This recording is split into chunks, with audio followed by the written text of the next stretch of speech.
So the bill is 310. Is that okay? Okay, so as I don't need to invite interruptions or questions, since everybody's been happy to do that, so I'm quite glad with that. So I'm going to start off where I left off, which is to talk about, the last thing I proposed was that if I take this Ising model, this random non-scale Ising model, maybe I'll write the Hamiltonian again with the basis I've chosen, was to write this sum over I.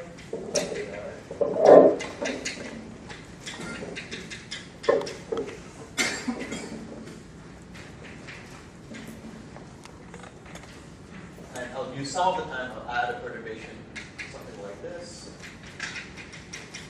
Really, any perturbation over there is pretty simple. I can put pretty much anything in that little parentheses over there. I just want things that will destroy the mapping of the Ising model back to free fermions, because I'm interested in properties of generic models that are integrable. Although a lot of what I'll say will build on the fact the model is integrable at the beginning, just to give us some heuristic insights. So, what I mentioned last time was taking a limit when this model was clean. So let's say I take Ji equals J, Hi equals H, and let's say J prime is 0. So let's forget about everything, go back to the well-known Ising model. It's exactly solvable, I can say a lot about it.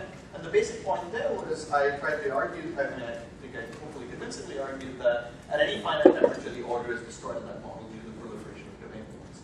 And so at any finite energy density in the isolated systems, we used to have like energy density rather than temperature in the system is isolated, the thermodynamic phase transition is destroyed by Ising.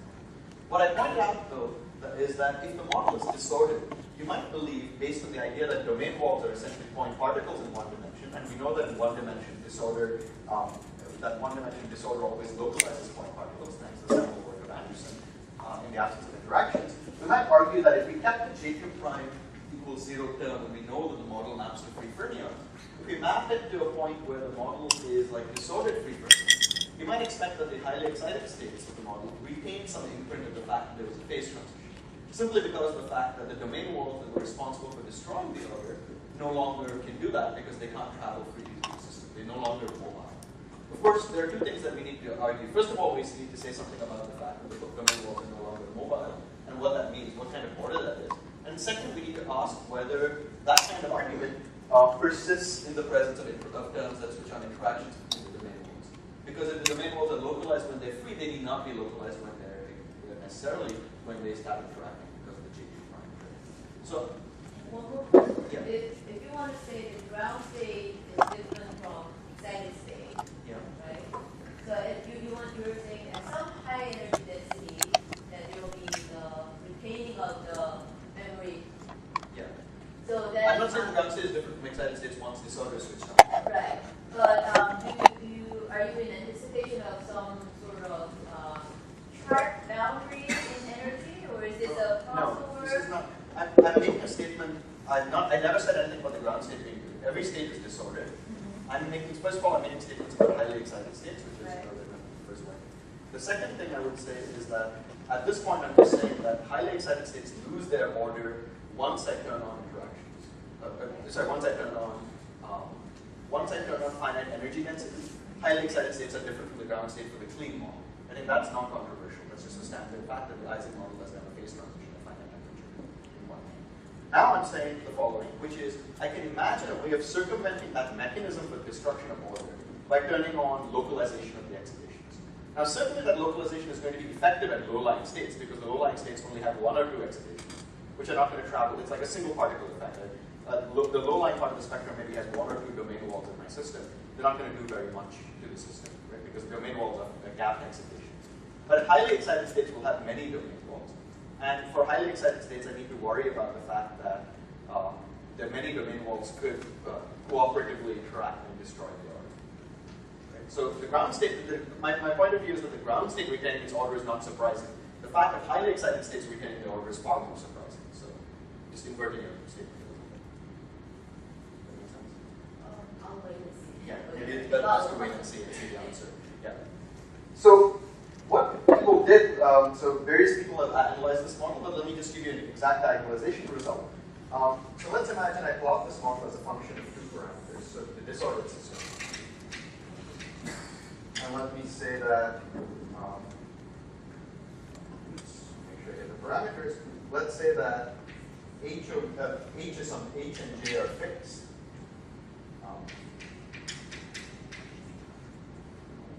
But I'll let J equals, let's say J is J naught plus or minus some delta J, where this delta J is random. So I'm letting the couplings be random now, and you can think of it as some strength of distribution. So let's say that that delta J distribution has a width that's parameterized along this axis. And what various people with references Cal et al. From about 2 years ago, what they showed by some various tests was they were able to establish the following phase structure.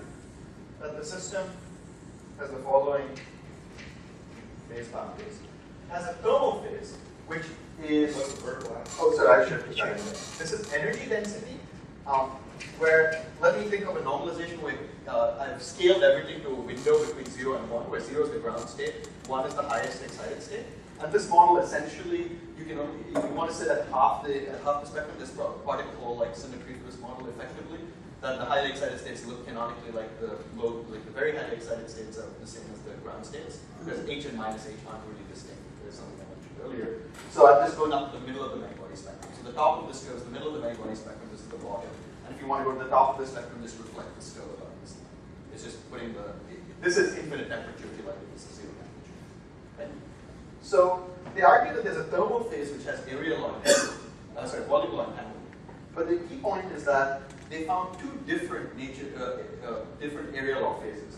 They found a phase which they called MBL paramagnetic. They found another phase which they called an MBL spin glass.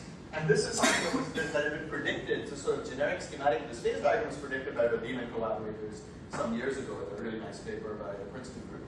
And the basic picture is, so this, I think this picture actually more or less answers your question, which is at 0 temperature you can see that essentially the role of, at least within this numerical extrapolation, you see that the spin glass phase is sort of winding in at 0 temperatures.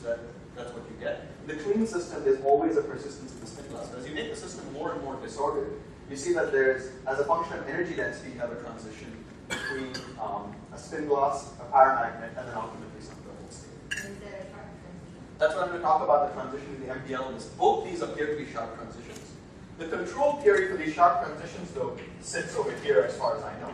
Although for this particular transition, you may be able to extend it down here. There are technical tools that you can do to extend it all the way down. The control theory that I know of for the MBL paramagnet thermal transition is much, much harder. I won't talk about it today. It's something that I've worked on and other people, like David Hughes and Abe Altman, have worked on. This is a tricky transition. It's very difficult because it's a transition between an area law state and a volume law state. And the transition between area law states and volume law states are not transitions that we have a good quantum phase transition intuition from the ground state that we can build on. Because ground state transitions are transitions between area law states and other area law states. We don't know how to think about transitions between area law states and volume law states generically, so you need new tools for this critical point. Not to say that it can't be done, but it requires a completely different analysis than I'm doing today. What I'm going to focus on instead is this transition here. The transition between the MBL paramagnet and the MBL spin glass. Yes? Sorry, before you do that, just one quick question about that.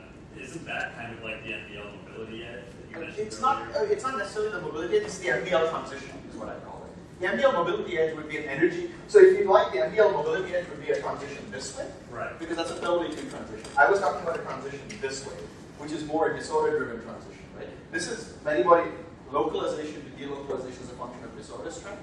This is a function of energy. So for instance, the existence of a mobility edge has to do with the thermodynamic limit extrapolation of these curves. So this is why I said I'll defer to the second talk. This is based on finite system size numerics. You might worry about how you extrapolate infinite system size. It can be very delicate, right? So a different scenario for this picture could be one like this.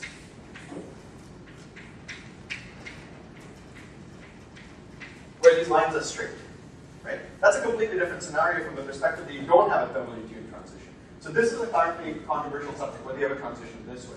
If you have a transition this way seems to be much better established. The disorder-driven transition seems better established. One of the reasons you can think of it as being better established, something I'll point out now, is that it seems like there are simplifications of working at infinite temperature that allow you to make some analytical progress. Because at infinite temperature, you don't have to worry about. So at infinite temperature, you can sort of sample over all eigenstates democratically, and so you can make a sharp statement about it. in some sense, it just smears out this distinction. So the infinite temperature transition is some average of this curve, right? So I can sort of get away from this point. When you're doing the thermally tuned transition, you have to be much more cognizant of questions like, if I put a bunch of energy here, as the transition comes in, the energy has to be able to slosh around more and more. And so you have to think about the local entropy of accessible states, and that's a fluctuating variable. Whereas if you work at infinite temperature, you say all local Hilbert spaces, the whole local Hilbert space is democratic, they can access everything. So I can just say, the local Hilbert space size is always 2 to the number of spins in some local region, which is more tricky when I have local regions with different temperatures. It gets trickier. So that's why I want to focus on the infinite temperature transition. Yes, sir. So are you making statements about one eigenstate or an ensemble of eigenstates? So I'm going to make statements that I'm going to make statements that are, so let me do the following. I'll say that there are statements that you can make about all eigenstates in principle looking at it, but they're exponentially hard, thanks to the no free lunch theorem, which says you can't solve the many-body problem for free. You have to pay the exponential cost somewhere or make a big approximation. So I'll give you an algorithm that was actually, again, originally used by Dean, but then we figured out how to make analytical progress with that. The analytical progress is simplification that's based on giving up the idea of constructing any particular state, but sampling over the entire infinite temperature ensemble allows you to make analytical progress on an algorithm that in principle will allow you to sample particular eigenstates and energy densities. So let me outline that, and it'll become clear when I'm talking about specific eigenstates. I'll be careful to be clear about when I'm talking about specific eigenstates. I'm going to do both, but in different ways. Okay. So what I'd like to do is address this phase transition. Yeah. So you keep stating that the mobility edge is a controversial problem, and you refer to numerics and asymptotics, but the seminal paper by Bascoli and Olschuler had analytic reasons for the mobility edge, and they didn't even talk about this infinite temperature. I agree. Do you have physical doubts? I have physical doubts based on Marcus's work. I have physical doubts based on Marcus Mueller's work. Okay, those were arguments and there were calculations. Yeah, the arguments and calculations. It seems like a reasonable statement to me that you wrote it. I'd like to be agnostic about that and not talk about it. Although everybody seems to make me want to talk about the mobility edge, I'm not going to talk about it. It wasn't something I was intending to talk about. I'd rather focus on things that I feel like I know with some level of confidence. So let me prepare for that. Okay. So what I want to focus on is the phase transition between two localized phases. So we actually know how to think about phase transitions between two area law phases in clean systems very well. These are things that, as I mentioned, typically are captured by some conformal field theory. So the Ising model can be mapped onto the conformal field theory, and we can study that in a clean system. Of course, now we have a disordered system where we don't have the tools, we don't necessarily have the translational invariants and other properties. So what I want to do is take a different perspective. Rather than think about disorder as being weak, I want to do something that's a method that's valid as strong disorder. And it's called strong disorder renormalization. So it's a real space of codes in treating disordered systems. Okay. So for this, I'm going to do one little detailed thing that makes the problem easier and also allows you to generalize things. So I want to take the Ising model and do the following jump. I can take the Ising model and map it to a 1D Fermion chain. Let's set J2 prime equals 0 for now. So that I can do even with J2 prime not equal to 0, right? So the J2 prime then becomes interactions between fermions. And the J and H correspond to, so something like, depending on how you parameterize it, I think Ji plus H looks like hopping. And it turns out Ji minus H looks like a local, ultimately looks like a local pairing, roughly speaking. There's also some combination that gives you a mu here. I'm being a little schematic here. So this is the Jordan-Wigner. This is just Jordan-Wigner. I've got notes, I'll put them up, that'll tell you exactly how to do it.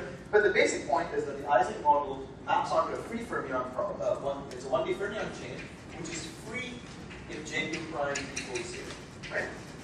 And it turns out that that free fermion chain is particularly easy to work with in a slightly different representation called the Majorana representation. So let me just say that this H becomes something like sum over I.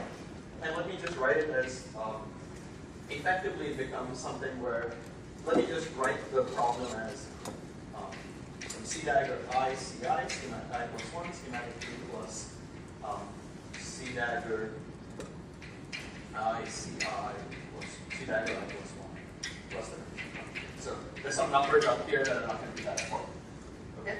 I'll map the phase diagram and it'll be more clear than capturing any particular numbers. No, things like instructions. where's the disorder end up? Oh, the disorder ends up in all of these terms, so it gets mixed up in all of them. If you like, I chose a particular parameterization where they took, you can take pretty much any parameterization of disorder. I'm just going to give you a faithful representation of the model that has two phases. It's just that the way of looking at the phases in the fermion language actually naturally lends itself to the strong disorder RG in a language that's much simpler. It turns out, one way of thinking about it is, what I'm going to do is try and solve the local 2x2 Hamiltonian exactly as far as possible. The way I've written it here, there's sort of an asymmetry between the field term and the alignment term. And we know that asymmetry is artificial because the Ising model is self-pure, it can transform one to the other. So the Majorana language is the natural one to think of the physics, the critical point. It's much more natural to think of that language. And as I'll try and mention at the end, this is something that generalizes much more naturally to thinking about a larger class of critical points known as the SU2 level K sequence in this language. It actually allows you to construct an infinite sequence. Once you realize the Majorana point is the beginning of an entire sequence of critical points. What is the disorder end up? It's going to be a random bond disorder. It's bond disorder for the Majorana fermions. That's why I was going to write the Majorana Hamiltonian right now. The mass is not No, so it's not that's the critical point of the. So you can think of it as a Majorana at every side. You cannot write a mass for the Majoranas in the natural sense, right? Because the Majoranas without another index. So any mass term would be trivial. There's no on-site term you can write down. So it's only a random bond term for the Majoranas in the microscopic language. Well, another way of saying it is the Majoranas don't have a local Hilbert space, so you can't put a preference to any one Majorana. You can only write bond operators that have a Hilbert space. So I'll write, this will become clearer again if I write this down in 1 second.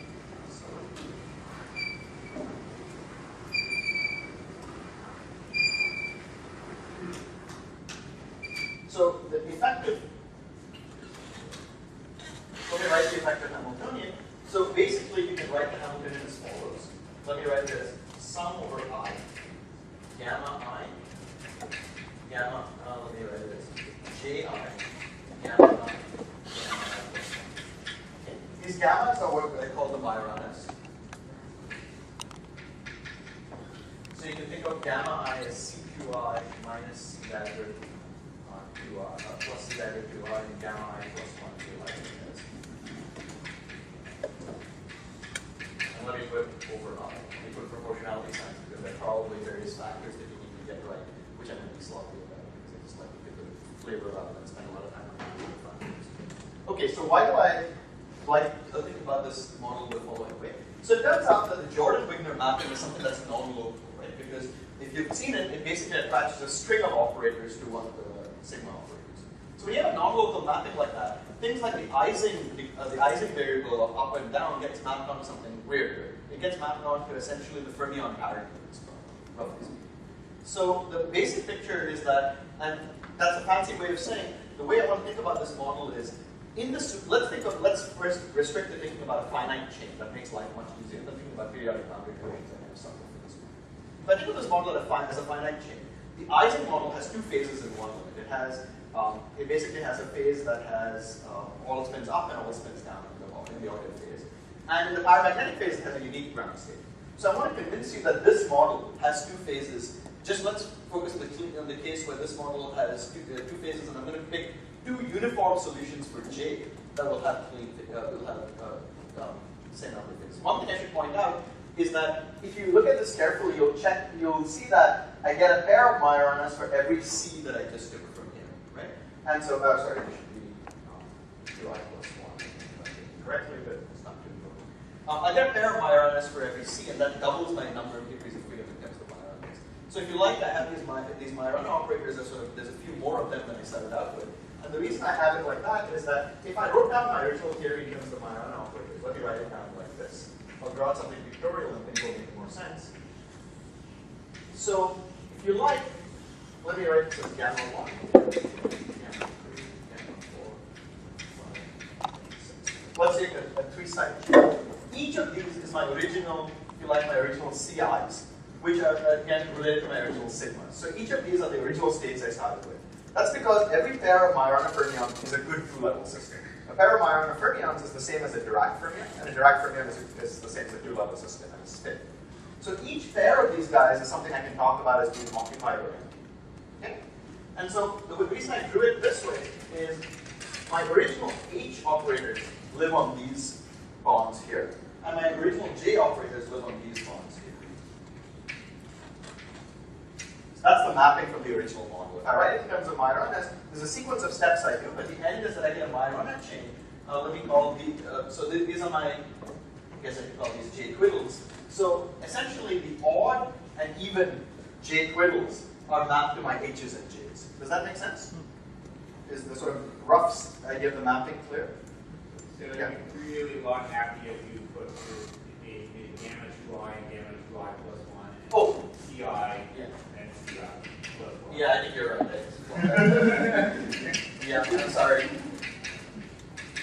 This is what happens when you try and do things without notes. Thank you very much. Much better. This is what happens when you try and do things on the fly. So now this is correct, right? So this is the right mapping if you go back. Just flip it around in my head. Great, thanks. So you've got this kind of construction, which is sort of, the reason this is nice is because it gives me a natural interpretation for the degeneracy in the two phases. So I've drawn this in a sort of biased way.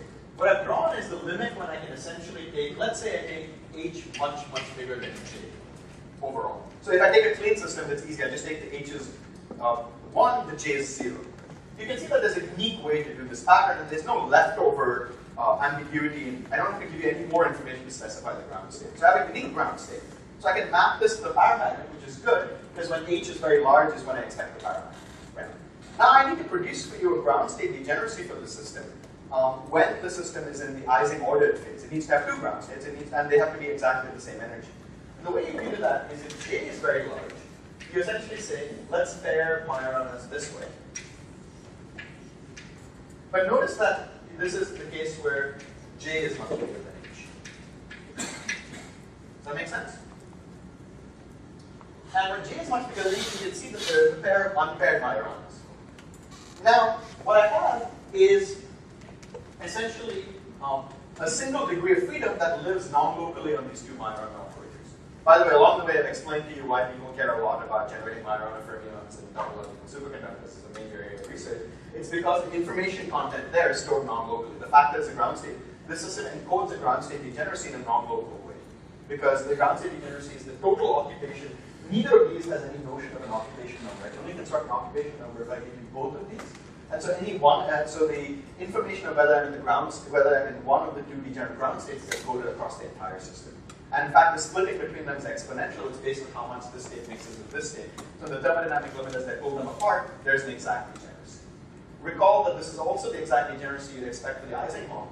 Because in the Ising model, you can actually tunnel between the Ising up and the Ising down sectors perturbatively in H over J. So at any finite H, there's an exponentially small splitting of the system size. That tells you that's the Ising model's, that's the correlation line for the Ising model.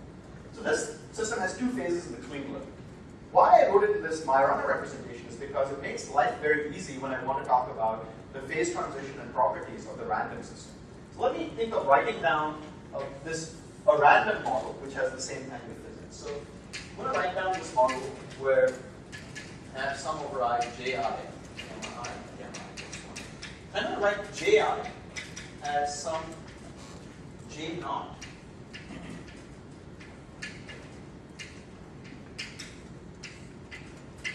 Okay, I'm just writing it this way, where delta is not random. So delta is between, say, -1 and 1. And J0, let's write this as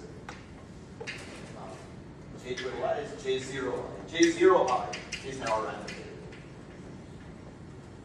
Why did I parameterize it this way? What I'm saying is that there's an overall strength of the random distribution that's telling me how much things fluctuate from side to side. But I'm going to systematically bias it so that the amplitude of randomness has an even-odd bias to it. Does that make sense? If I look at this, this is going to alternate from even to odd sides, right? So this is going to say that if I make delta equals 1, you can see it's a random chain where there's no H, right? If I make, at least based on that, and if I make delta equals -1, I get a random chain with no J. So both those limits are easy to solve. Delta interpolates between the limits. So it's a way of parameterizing both randomness and also an overall offset bias in J versus A. So it's not clear what the answers are when delta is equal to 1 or -1. But of course, for some intermediate value of delta, I need to know what the answer is. And I can sort of guess from this model, just looking at this Majorana model, it's essentially self-dual as well, because I can sort of reshuffle the Majoranas. And so essentially, we know that in the Majorana model, when delta equals 0, when it's statistically equally likely that when it's statistically the distribution is such that there's no bias between this, what I call the site terms and the bond terms, although they're all bond terms in Majorana language. The things that go back to site terms in the original language and things that go to bond terms in the original language, when they're totally unbiased, is when I have the critical point. So this rewriting is useful because it allows me to think about the problem carefully. Okay? So now what I want to do is argue that there's a way to systematically construct ground states of this model, even with strong randomness. So let me try and do that. And let's see. Actually, let me start over here because it's sort of pictures at home. So if I have a model with the, let's say I take a model, and let me be agnostic, let me actually sit at delta equals 0. When everything is equivalent, then there's no systematic bias for me to look at site terms or bond terms. I look at even bonds and odd bonds, everybody's exactly the same, right, when delta equals 0. So let me do the following algorithm. Let me pick largest J tilde. I'll pick the largest bond in my entire 1D chain. In a 1D chain that's unambiguous, there's going to be one largest bond. So what is that? Well, that's going to be a bond that looks, it doesn't matter whether it's even or odd, it's just going to have two of these guys, and it's going to have a coupling J tilde. Right? Now, what this is there's going to be a term J tilde I, gamma I plus 1. Now, remember, a pair of Majoranas, the Hilbert space of a pair of Majoranas is just a two-level system. It's nothing else, it's just a two-level system, which means it has two states. It has a state where the Majoranas, we can call them occupied or empty. So let's call the empty state 0 and the occupied state 1. Right? So there's exactly two states I can write down, and that's it. And depending on the sign of J twiddle, I'm either going to get the occupied and the empty state, or their energy levels are going to be this one way or the other. That's the only thing that can happen for the exact solution of the two-sided problem. Right? The two-Majorana problem. So I know how to do that exactly. And if that were my chain, I'd be done. But of course, there are other sites in the chain. So what I can do is say, suppose I was doing the ground state. What I would do as a ground state is just pick. Should I wait? Is this better or worse? I'm trying to get these lines, but I can't figure out which the switch is. It's fine. Okay, I was getting a lot of it. Sorry about that. No worries. So if I'm targeting the ground state, my argument would be I always pick the lowest. So let's say I want to find the ground state of this ice. What would I do? I would say let me take this model. Suppose, for instance, this was the particular, because I'm allowing the J's to fluctuate in sign. So either the one state is the higher energy state or the lower energy state. That depends on the sign of the J.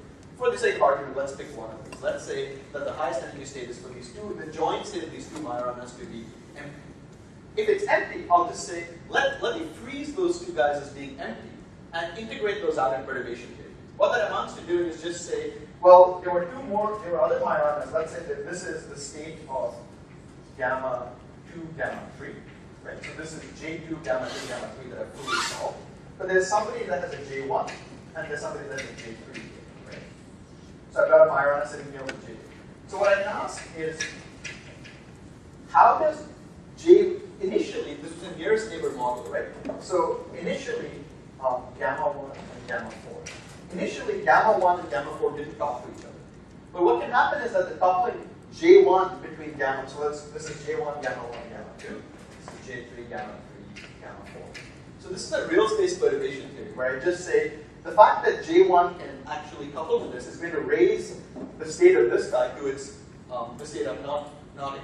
And then I lower it again. I go down by one step in perturbation theory. Right? So if I think about that and ask what does it mean for perturbation theory, it says suppose I pull this one out, I'm going to get that J effective. And by the way, I dropped the twiddles on the J's. I hope you don't mind this. It's a pain to carry around endlessly. It says that the effective coupling between the two spins on either side of the thing I removed are going to be, it's going to be basically J, and let me label the following way. I'll just label them with, to make life a little easier, though, I'll label things with double indices so we know that they came from those two spins. It's going to be J12, J34 over J23 up to some constant. Right? And this I got from perturbation theory. The way I did it was I said, it has to come in at second order in perturbation theory. And at second order, what can happen is this guy excites this to a higher excited state. whereas this term de-excites it. That's how I got the numerator. And the overall energy denominator is just the splitting between these states, which is all at J3, right? So the argument is that I can do this kind of instruction. So what I need to look at is say, this looks kind of beastly. But it turns out it's kind of a nice thing to reformulate this is to actually realize that as I run this RG, you notice that the most important thing from this is to realize that if I have a very random chain and I pick the strongest bond, it's very unlikely the bond next to either one, because they're completely uncorrelated, it's unlikely the two neighboring bonds are going to be anywhere near as strong. Right? The probability to be as strong is not particularly high. So the point is that since I'm always picking the strongest bond, and I'm taking two numbers which are typically smaller than J23, this is going to be smaller than either of the things I started out with. Right? This is always going to be smaller than any of the other things. If you like, from the perspective of J12, it's J34 over a big number, so it's going to be small. From the perspective of J34, it's J12 over a big number, so it should be small. So I'm typically I'm always creating couplings at lower and lower energies. And so what this ends up doing is something that you can see, it's a multiplicative renormalization of the couplings. So what you can now argue is that you can write down essentially RG equations for the following. So it turns out it's going to be convenient to write gamma is log 1 over omega. So what I'm going to say is that I'm going to introduce a scale omega, which is scale of the RG, which is strongest remaining bond.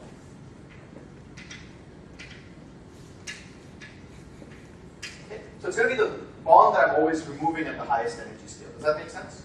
I'm just introducing a terminology which says that I'm just calling, in this particular case, this would just be J23.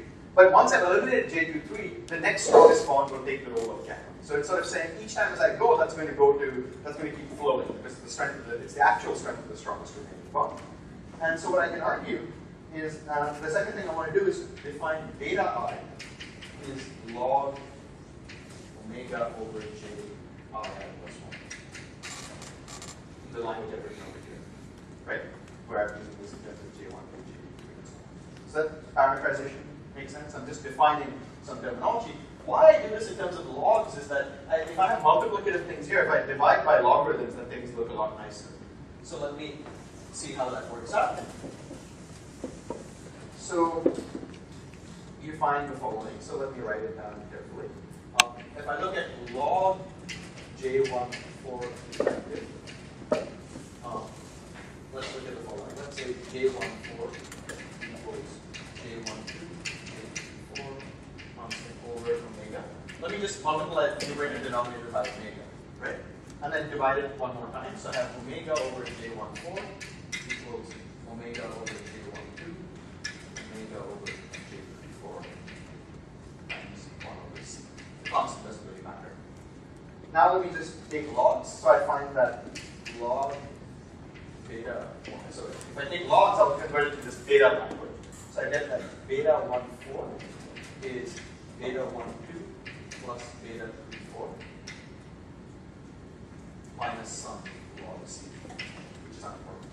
But the key crucial thing, these constants don't really matter. What's crucial is that I have additive renormalization of the betas, right? So the betas are changing in an additive way. Does that make sense? It's just a trick. It's just because these were multiplicative, I just introduced the logarithms to make life easier. So this fact is actually, you can show, I'm not going to spend, I'll come back to this in a second. You can use this fact to show the fact that you have this multiplicative renormalization of the original couplings. You can use this to show that the distribution is going to actually get broader and broader. If you take the actual distribution and ask what's the variance, this distribution is going to get broader and broader, in fact flow towards infinite randomness, in which case it has some Pareto type distribution of the couplings. So the fixed point, I'll show in a second, that if you think of this as an RG, the fixed point equations are a power law distribution of the couplings. But a power law distribution is very broad, and that self-justifies the procedure. So it makes this assertion that we can use the random argument, it makes the assertion more reasonable. It's a self-consistently stable solution because I'm using infinite randomness, and I'm using the fact that the thing is strongly random, and I'm flowing to a fixed point where that's increasingly true as I flow. So of course, this is a strong assumption. I showed that there is a stable fixed point. What I haven't showed you is that anything, I will show you that there's a stable fixed point. What I won't do is spend any time arguing that you necessarily flow to the fixed point for simple initial conditions. That's a tricky question that you have to do lots of tests for. I don't have a sharp answer to that. But let me go back to the question that Eric asked, which is, am I going to talk about eigenstates or highly excited states? Because all I told you over here was that you had to pick some outcome, and I picked the outcome by saying I wanted to go to the ground state. Right?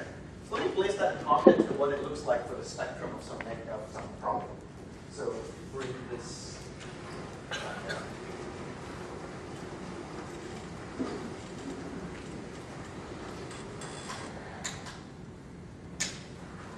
Okay, so I have this chain, and I gave you an algorithm for constructing the ground state. I said, or at least I started sketching one. I said, at every stage, actually, let me finish one more thought before I go to that. So you see that gives me a way of solving a single chain. And if I have a finite system, what I've done is, I've now got a system which has too few of my fermions, right? So now I could run the algorithm all over again, and repeat it, and I'll get something with too fewer fermions. As long as I start with a chain with an even number of fermions, which I have to do because they naturally come in even numbers, this procedure will terminate on a finite chain, and I've constructed a ground state for the finite chain. Does that make sense? At each point I go back, and at each point it allows me to replace, I reduce the chain, but I know I reconnect it using this rule of how to reconnect. So you can think of this as detaching a chain into 3 sets, right? So you have the set of the things that are interacting, the thing on the left and the thing on the right. You exactly solve the interacting block and then fuse them back together. But now you've got a chain with 2 less sides. And then you can iterate at the next strongest side and the next strongest side. And as you do this, you'll actually end up with some approximate ground state. So that Yep. I followed the algebra. Yep. I followed adding and subtracting and multiplying, but I don't. Algebra is important. I don't quite get from your beta 1,4 or J 1,4 your assertion that it's becoming more random. I'll prove that in a second. One way of thinking about it, though, is that every time I decimate a bond that's very strong, I create something that's very small, right? It's very far away from the existing bonds. So that's a way of seeing that this procedure is reasonable. It's still not the infinite randomness statement. I'll show you the fixed point RG in a second. I just want to, what I want to do is sort of do things in parallel where I teach you something and say something about the ground state, and then tell you how to generalize the excited states. That's the. What I was supposed to get out of that was. So that it's reasonably a self-consistent procedure as long as the distribution is pretty broad. Because if I have a broad distribution, then J1, the assertion was that I always removed small bonds. So J12 and J34 will be very small. And I somehow don't get the next step of the RG will be very far away, typically, because it's not going to be, again, doing it on the same site. There's nothing systematic built into it. Because if I pick a strong bond, I'm not biasing the RG. The strong bond that I'm picking, you're picking is 2, 3? Yes. Okay. So you pick that strong bond and then what's happening? So I'm just saying that J14 is going to be much weaker than both the strong bonds and any of the bonds nearby, right? That's all I said. Just saying J14 is small. Okay. That's it. That's the only thing. But that's how it helps me justify the procedure because I'm not generating another large bond where I removed it, right? So it's sort of the procedure is going to walk around all over the lattice. It's not going to be sitting in one place and doing something systematic there. So if it's really random, it's going to do different random sites. So it's going to be statistically random. So you're saying by removing J23, I generated something like small. It's small and so I won't come back to the same place. The next RG procedure will happen somewhere far away because it's not going to happen right there again. But then to say something more stronger, you have to say. Yes, I'm going to do that. Small things Yeah. are not add up. I'm actually going to do that. Right. So give me a second. Yes. So if the ground state of just the 2-site small system has entanglement, wouldn't it maybe be a problem when you try to glue all those small things together in the big chain and you get like monogamies, entanglement, conflicts? No, because what you're doing is now that they've done that, it's just in a product state of its own. It's not going to talk to other entanglements. So you're right that it's sort of it's in some sense it's an ansatz for the ground state, right? Because it's not going to be, again, as you said, once it's entangled, it's not going to talk to the other spins anymore. In this case, once things are in a singlet, they don't participate in it. You can think of these states, once I've fused a pair of biometers into a 0 or a 1, they can't participate in anything else. So think of them as singlets in some language. They really are in some Sort of sense. schematically, the final ground state will be like a whole bunch of singlets, but they can be very long. Right? Exactly. And it turns out that that gives you logarithmic But entanglement. everything will be, every spin will be sort of So this is a natural way to compute entanglement in ground states in some ways for these random systems. It's a very natural language. That, in fact, the ground state was done by Raphael and Moore, a really beautiful paper. I'm sure that So what I want to do is just say that, in place in context, what I did was I said, let's imagine running this RG. So this is something like my gamma, right? So something like the time of running the RG, because the strongest coupling is going to get smaller and smaller as I go. So gamma is going to increase. And the very first step when I run the RG, I did one decimation, and there were 2 outcomes. whether I put the two spins in the state up or down, right? And if I was going to do the RG at the next step, I would take the thing that lowered the energy and the thing that lowered the energy. At every step, the spectrum bifurcates, and I can keep doing this procedure. And eventually, this procedure terminates on a finite chain or reaches some fixed point cloud in an infinite chain. But nobody told me I had to do the ground state. I could have done any excited state if I wanted to. I could have done this perturbation theory, but instead of asking about the virtual fluctuations to the ground state, I could have done the perturbation theory about an excited state.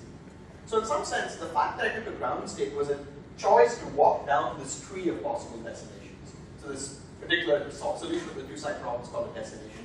And so I have a destination tree. Right? And you can see that that has the symbol of branching at every stage.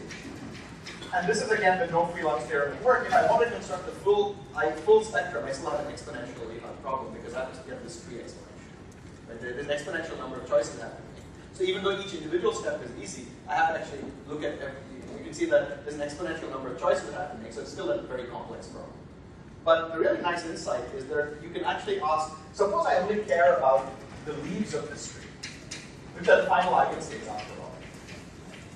Right? So there's some large procedure, and then I have some leaves of this tree for any finite system. Each leaf is now an approximate eigenstate constructed by this RG procedure.